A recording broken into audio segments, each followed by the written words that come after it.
Ang pangalan ko ay si Aimee de la Vega. Taga-probinsya ako. Kaso nakapangasawa ako dito sa Maynila, dito sa Payatas. Kasi nakatrabaho ako dito, kaya dito kami nakita ng asawa ko. 6 o 7, hindi ko na matandaan.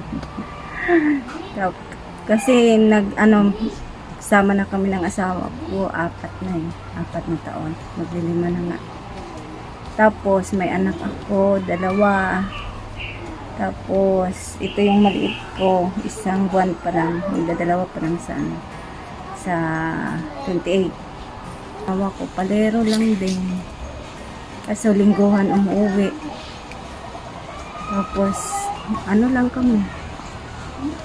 Iwanan nga lang kami ng pang budget sa isang linggo. Lingguhan siya umuwi. Tapos iniiwanan niya kami ng ng budget namin sa isang linggo, mga 1-2 o mataas na talaga yung 1-3. Yan lang. Utang-utang lang. Utang sa tindahan. Pag kulang yung yung budget namin. Yan lang. Hindi naman.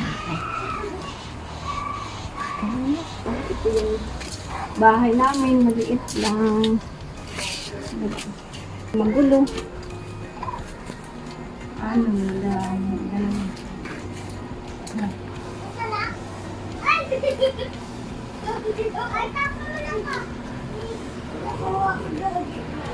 Ayan lang po. Ang anak ko ay yung tulog sa duyan.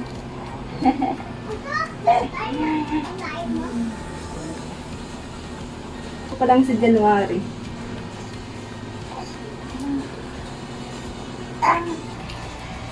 Mali. Kung bigyan ako ng pagkakataon na bigyan ako ng regalo, ang hilingin ko sana simple lang, kung magkaano ng kahit maliit na bahay na ayun na ako.